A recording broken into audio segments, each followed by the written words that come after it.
Tonight is the night of March 19th of our ongoing coronavirus odyssey.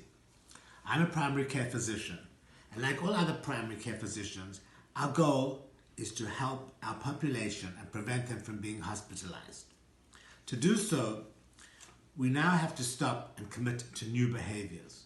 Number one, your place of residence is your castle. Stay put. Walk, run, take family walks, stay at least 6 feet away from other non-family members.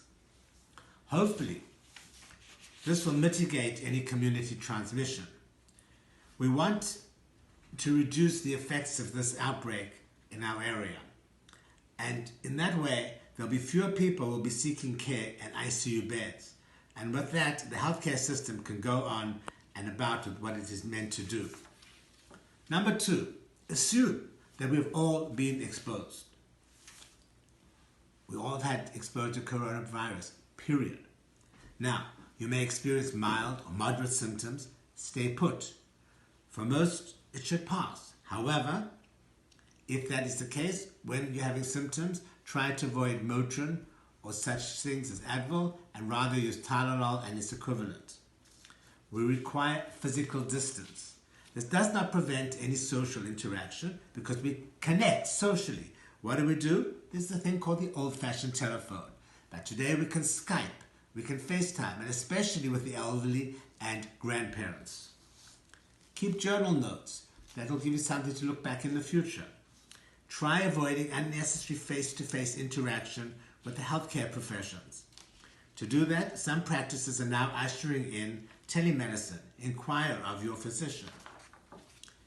Obviously, if a person is very sick and is shortness of breath, then call Hatzalah, but notify them in advance so that they may come adequately prepared or dressed. Number three, questions. There are so many questions. Utilize your physician's patient portal, and this will lessen the strain on the front desk staff who are already overwhelmed. Also, you can consult cdc.gov.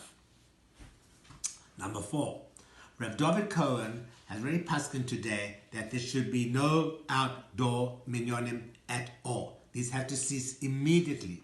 Please comply. Enough said. 5. Now, while food stores should remain open and the staff gloved and masked and the handles of the trolleys and shopping carts wiped down with sanitizers, and hopefully, this is assuming that there's no overcrowding, the question remains, what about all the other stores? Please close. No doubt that our parnasa is going to take a hit.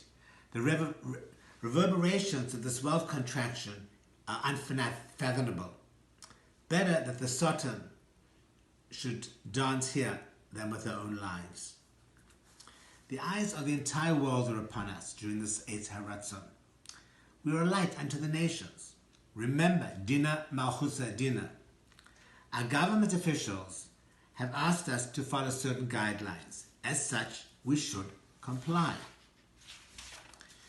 These are not easy changes. However, with Hashem's help, they will not be permanent.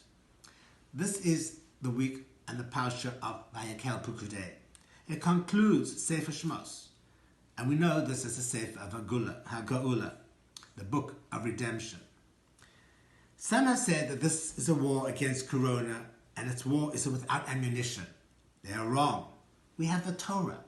We daven to Avinu Malkeinu.